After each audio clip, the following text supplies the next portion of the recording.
Esto no le va a gustar a la tenemos un oposición video y a con las Norma partes Piña. fundamentales de lo que resolvió la Suprema Corte de Justicia de la Nación y un tremendo regaño a la Sala Superior y por ende al Instituto Nacional Electoral por tener la iniciativa de crear estas sanciones notoriamente inconstitucionales. El criterio que ha sostenido la Sala Superior ante un problema interpretativo similar. Este órgano jurisdiccional decidió dotar de contenido a la expresión modo honesto de vivir, pero al hacerlo violó distintos principios de nuestro Estado constitucional de derecho. Luego, con base en esa confusión de competencias, la Sala Superior crea una sanción que no está prevista en la ley y además le da una duración indefinida a la pena que crea. Por ello, es un criterio incompatible con un Estado constitucional de derecho. A mí me parece que la sentencia de la Sala Superior del Tribunal Electoral del Poder Judicial de la Federación constituye un atentado a varios principios constitucionales. Violenta la prohibición de que los derechos ciudadanos solo pueden suspenderse mediante sentencia penal. Pretende dar vida a un supuesto constitucional anacrónico que no tiene cabida en el México de hoy, que es subjetivo y que da lugar a discriminación. Las sanciones administrativas no se pueden generar mediante una sentencia. El tribunal no puede crear sanciones, y menos sanciones de este tipo. La sanción carece de precisión, previsibilidad y de elementos de graduación temporal de la suspensión. Por otro lado, viola el principio de proporcionalidad, en tanto que la norma no regula ni un mínimo ni un máximo para la duración de la suspensión de los derechos, dejando a la arbitrariedad de los tribunales dicha duración, al antojo del tribunal de que se trate. La política judicial del Tribunal Electoral del Poder Judicial de la Federación debe respetar la Constitución. No se puede pretender tutelar la Constitución violándola. No se puede pretender salvar la democracia con criterios antidemocráticos. El fin no justifica los medios.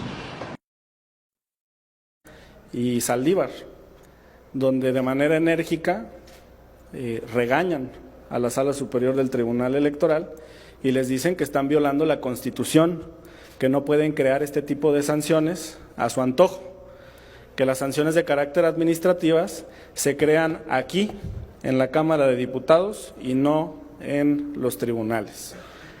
Esto está relacionado con el Plan B y nos da mucha confianza. Esta votación fue de 7-4 a favor del criterio que ustedes han escuchado. En la minoría se quedó la ministra Piña, junto con otros 3 de sus compañeros. Por cierto, estaba visiblemente molesta con estas manifestaciones de sus compañeros ministros de la Suprema Corte de Justicia de la Nación. Esto nos da esperanzas en 2 vertientes. La primera es porque la Ley de Comunicación junto con la Ley de Responsabilidades fueron las primeras en aprobarse, en publicarse desde el mes de diciembre en el Diario Oficial de la Federación y en ser combatidas ante la Suprema Corte.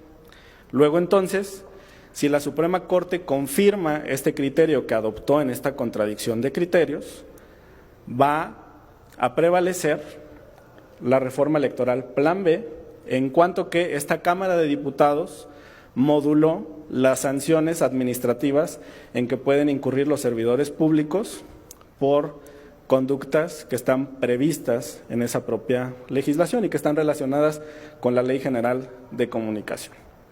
Entonces, pues es una mala noticia para los detractores del Plan B. La segunda es recordar la postura que asumió la Suprema Corte de Justicia de la Nación en la discusión de la Ley de la Industria Eléctrica. Ahí la Corte determinó suspender el conocimiento de todos los juicios de amparo en revisión que se estaba desarrollando en distintas partes del país, hasta en tanto la propia Corte resolviera en definitiva las controversias y acciones que están relacionadas con su conocimiento. Nosotros consideramos que la Corte debería asumir una postura similar en el caso de la reforma electoral del Plan B, que los juzgados de distrito, que los magistrados de circuito, que el Tribunal Electoral, incluso la Sala Superior, detengan el conocimiento de los asuntos relacionados con el Plan B hasta que la Corte resuelva en definitiva las controversias y acciones. ¿Por qué? Porque si no se corre el riesgo de que un juez de distrito o un magistrado de circuito o la Sala Superior adopten criterios contradictorios entre ellos y con los que va a tomar la Suprema Corte de Justicia de la Nación cuando resuelva en definitiva los juicios relacionados con el Plan B. Y les pongo un ejemplo muy claro, el caso de Edmundo Jacobo.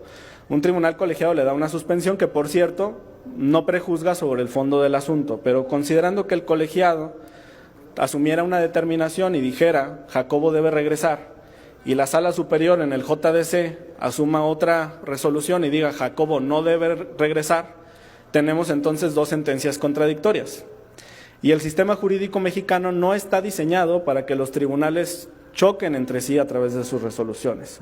Por eso existe este mecanismo que implica que la Suprema Corte asuma su papel como tribunal constitucional y máximo intérprete de la Carta Magna y suspenda el conocimiento de los demás tribunales sobre el Plan B. Y así tendremos uniformidad y coherencia en el sistema jurídico nacional. Por mi parte es todo.